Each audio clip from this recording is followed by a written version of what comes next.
नमस्कार साथियों। आज हम पढ़ने वाले हैं थर्मल स्टेबिलिटी, तापी स्थायित्व। चलो देखते हैं।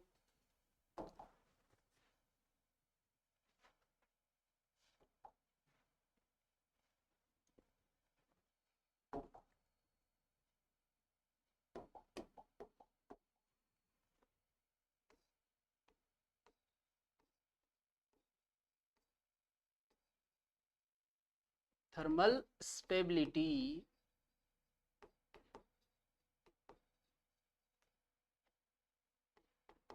तो पहले हम थर्मल स्टेबिलिटी आयनिक कंपाउंड में देखेंगे। आयनिक कंपाउंड,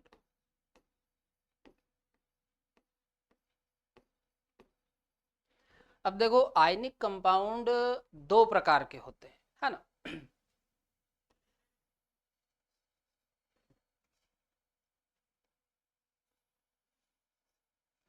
एक है मोनो एटॉमिक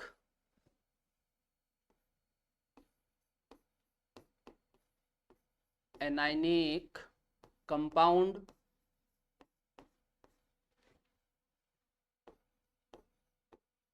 और दूसरा है पॉली एटॉमिक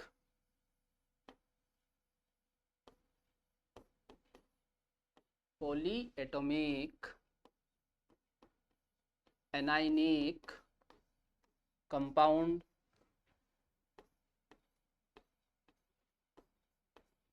चलो अब देखो ये मोनो एटॉमिक एनायनिक कंपाउंड और पॉली एटॉमिक एनायनिक कंपाउंड, इनको पहचानते कैसे ये हमको देखना है ना। चलो इधर देखो, जैसे आपको दिया हुआ LiH, तो आप क्या करो, इसका आयोनाइजेशन करवाओ, है ना। तो Li positive plus H positive, तो यहां पर आप देखो सिंगल एटम पर नेगेटिव चार्ज आ रहा, तो ये किस कैटेगरी में आ जाएगा, मोनो एटॉमिक एनायनिक कंपाउंड, है ना। अगला देखो, जैसे BeF2, इसका आयोनाइजेशन करवाओ, तो Be+2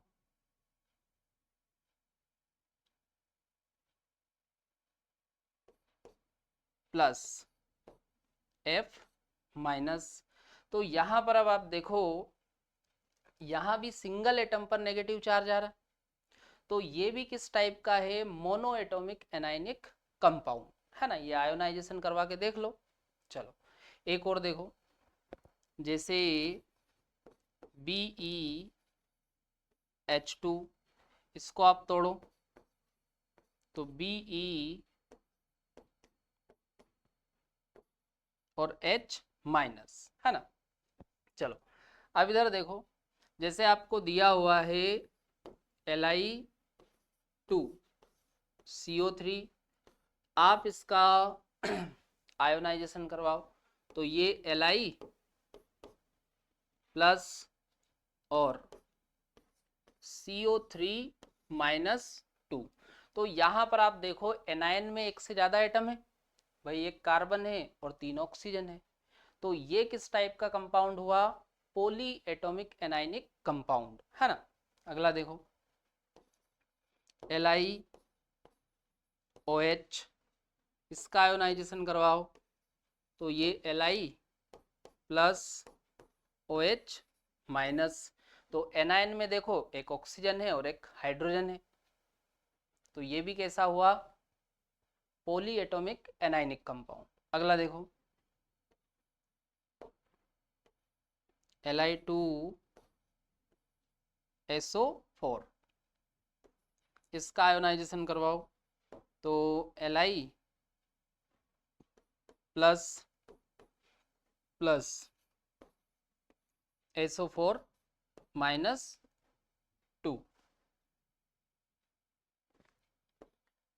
तो यहां पर अब आप देखो एनायन में देखो एक सल्फर है और 4 ऑक्सीजन है, तो ये कंपाउंड भी किस टाइप का हुआ, पॉली एटॉमिक एनायनिक कंपाउंड। बड़ा आसानी से समझ में आ जाता है कि कौन सा मोनो एटॉमिक एनायनिक कंपाउंड है और कौन सा पॉली एटॉमिक एनायनिक कंपाउंड है। अब इनमें दोनों में अपन एक एक करके देखते हैं, है ना। चलो देखो,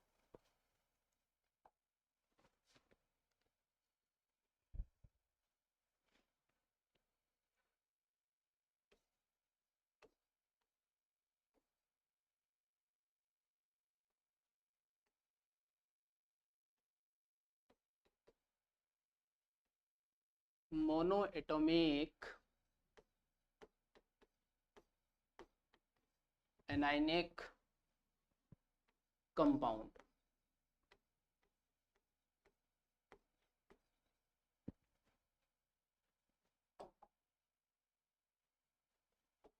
चलो,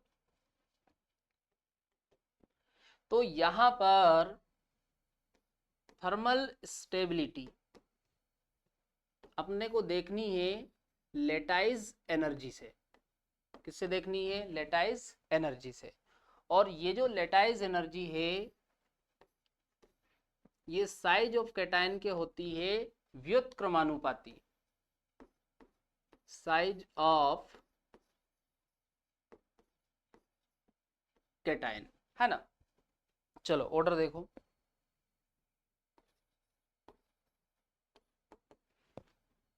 जैसे आपको दिया जाए LiH NaH, ये देखो मोनो एटॉमिक एनायनिक कंपाउंड है ये, KH RB HCS H। एक ऑर्डर और देखो,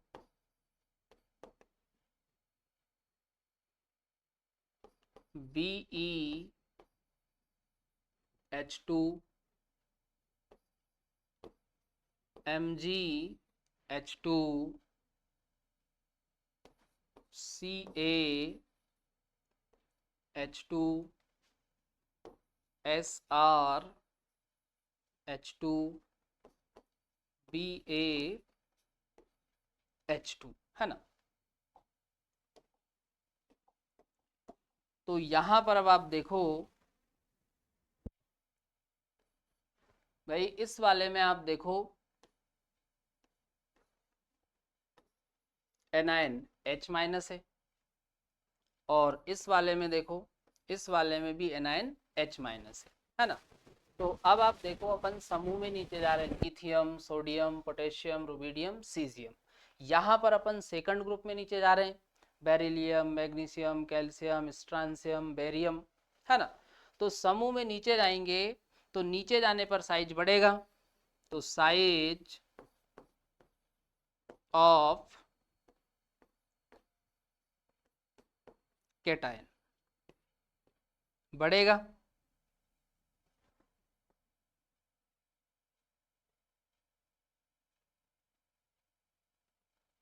और साइज ऑफ कैटायन बढ़ेगा तो जो लेटाइज एनर्जी है वो कम होगी, क्योंकि देखो साइज ऑफ कैटायन के लेटाइज एनर्जी कैसी है, व्युत्क्रमानुपाती। तो भाई साइज ऑफ कैटायन बढ़ रहा तो लेटाइज एनर्जी होगी कम। अब लेटाइज एनर्जी होगी कम तो जो थर्मल स्टेबिलिटी है वो भी होगी कम। तो सबसे ज्यादा थर्मल स्टेबिलिटी हो जाएगी लिथियम हाइड्राइड की, ये ऑर्डर बन जाएगा। और यहां पर सबसे ज्यादा होगी बेरिलियम हाइड्राइड की। चलो ये ऑर्डर बन जाएगा, नोट करो।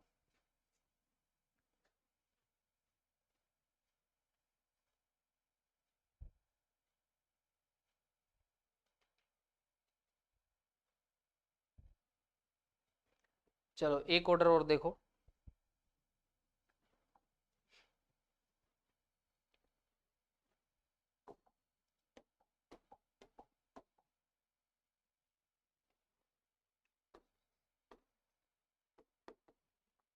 LiF NaF KF RB F CS F, है ना। यहां पर आप देखो सभी में एनायन क्या है, F माइनस, है ना। और यहां भी अब आप देखो हम समूह में नीचे जा रहे हैं, है ना। तो साइज ऑफ केटायन बढ़ रहा, केटायन का साइज बढ़ेगा तो जो लेटाइज एनर्जी है वो कम होगी, और लेटाइज एनर्जी कम होगी तो थर्मल स्टेबिलिटी भी कम होगी। तो सबसे ज़्यादा थर्मल स्टेबिलिटी किसकी हो जाएगी, LiF की, है ना। ये ऑर्डर बन जाएगा। चलो नोट करो इसे।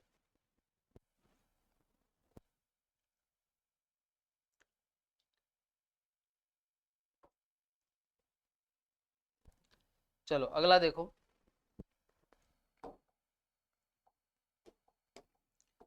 अगला हम देखते हैं पोली atomic anionic compound.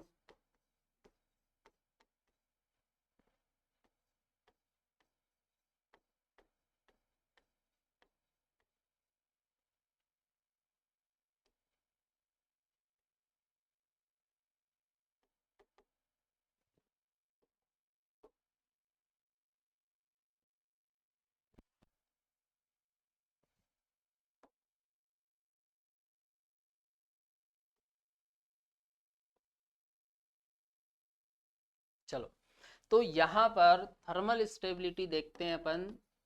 Thermal stability समानुपाती होती है size of cation. Size of cation की कैसी होती है, समानुपाती। और व्युत्क्रमानुपाती होती है चार्ज ऑफ केटायन, है ना। साइज ऑफ केटायन के समानुपाती होती है और चार्ज ऑफ केटायन के होती है व्युत्क्रमानुपाती, है ना। तो यहां पर अब आप देखो जैसे LiOH NaOH KOH RbOH CsOH, है ना। एक ऑर्डर और बना लेते हैं हम साथ में, BeOH का होल्ट वाइज,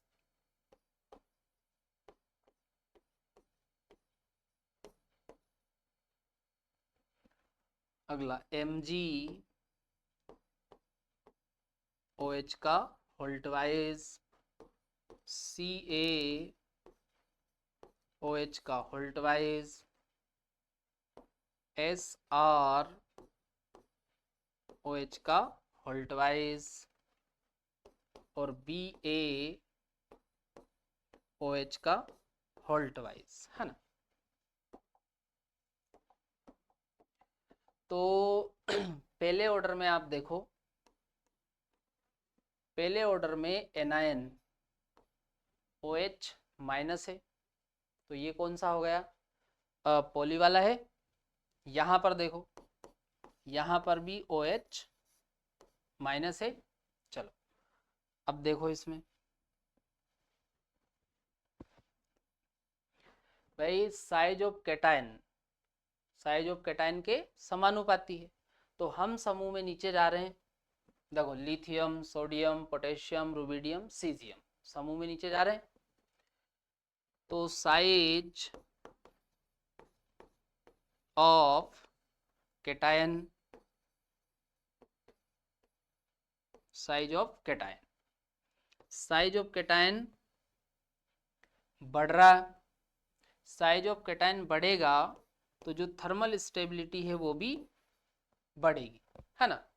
तो सबसे ज़्यादा थर्मल स्टेबिलिटी हो जाएगी CSOH की, है ना। ये ऑर्डर बन जाएगा। चलो, और यहाँ पर ये ऑर्डर बन जाएगा। नीचे वाले की थर्मल स्टेबिलिटी सबसे ज़्यादा और ऊपर वाले की थर्मल स्टेबिलिटी सबसे कम हो जाएगी, है ना। नोट करो।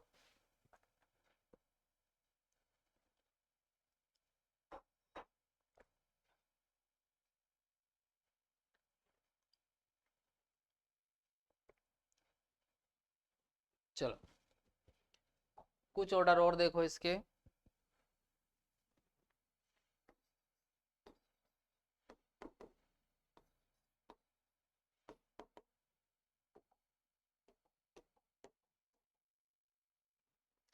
जैसे Li2CO3, Na2CO3, K2CO3, RbCO3,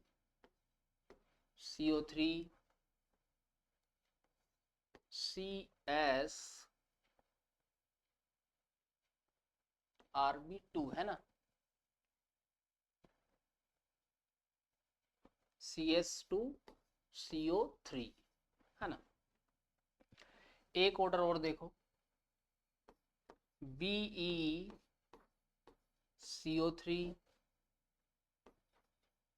MgCO3,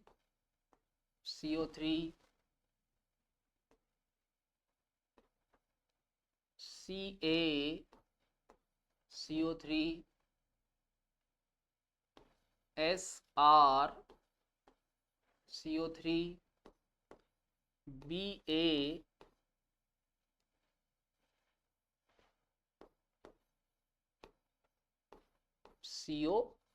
है ना। तो यहां पर अब आप देखो, पहले वाले में देखो एनाइन क्या है, CO3-2, है ना। तो ये सारे कौन से हुए, पॉली एटॉमिक एनाइनिक कंपाउंड है। यहां पर भी आप देखो CO3-2, है ना। तो इनमें हमको कैसे देखना है, साइज ऑफ कैटायन से, है ना। तो समूह में नीचे जा रहे हैं, तो साइज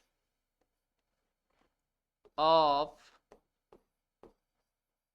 कैटायन,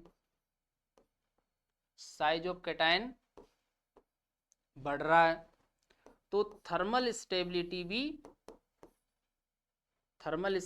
भी बढ़ेगी। तो सबसे ज्यादा थर्मल स्टेबिलिटी किसकी होगी, नीचे वालों की। ये ऑर्डर बन जाएगा।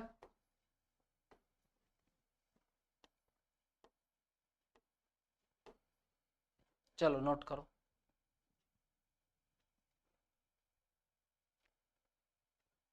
कर लिया नोट। चलो, अब हम थर्मल स्टेबिलिटी देखते हैं कोवलेंट कंपाउंड में, है ना।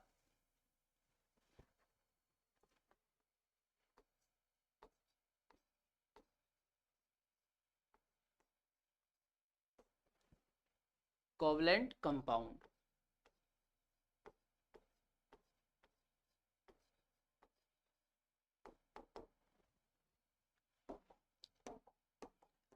अब देखो कोवलेंट जो कंपाउंड होते हैं इनमें thermal stability bond order bond energy के होती समानुपाती, है ना।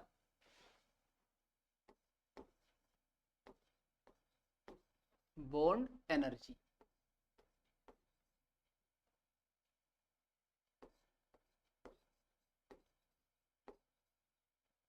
बॉन्ड एनर्जी के कैसे होती, समानुपाती। और बॉन्ड लेंथ के होती व्युत्क्रमानुपाती,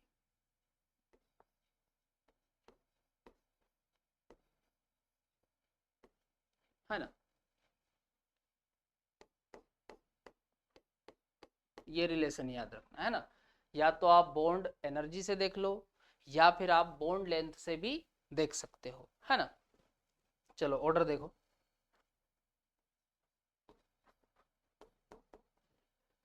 जैसे आप देखो HF,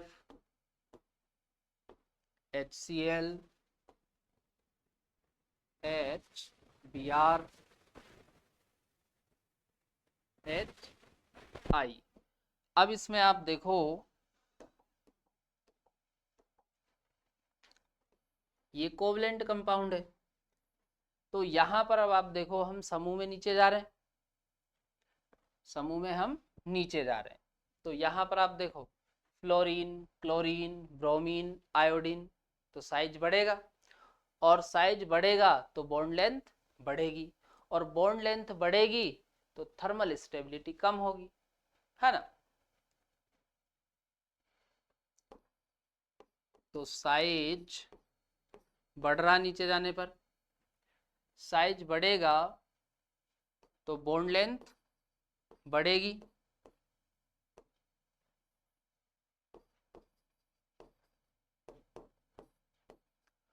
और बॉन्ड लेंथ बढ़ेगी तो नीचे जाने पर बॉन्ड एनर्जी कम होगी और थर्मल स्टेबिलिटी भी कम होगी, है ना। ध्यान रखना बॉन्ड एनर्जी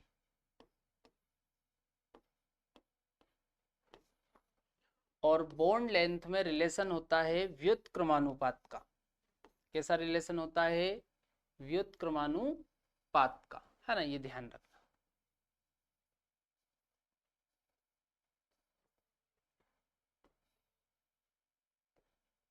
है ना।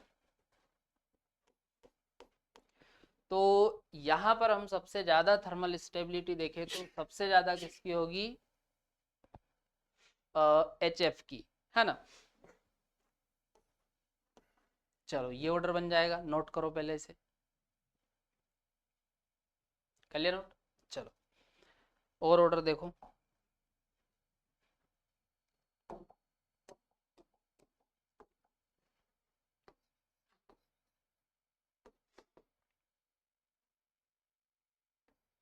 H2O, H2S, H2Se, H2TE। एक ऑर्डर और देखो,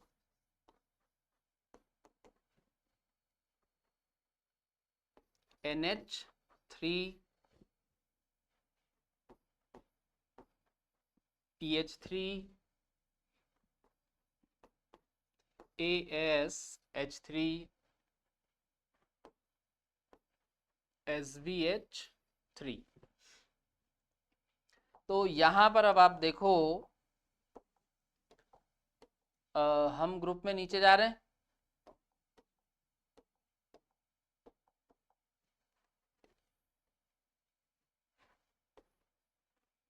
अब ग्रुप में नीचे जाएंगे तो साइज बढ़ेगा,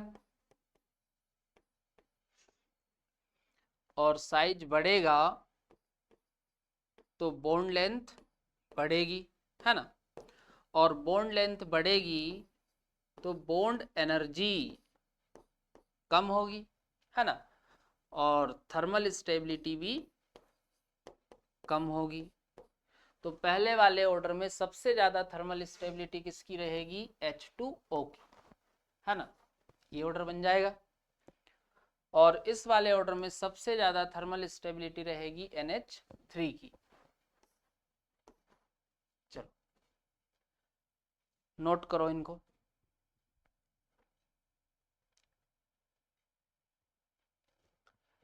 चलो कर लिया नोट। तो यहां पर अपना थर्मल स्टेबिलिटी वाला टॉपिक कंप्लीट हो जाता है। अब हम कल से चालू कर देंगे विलेयता।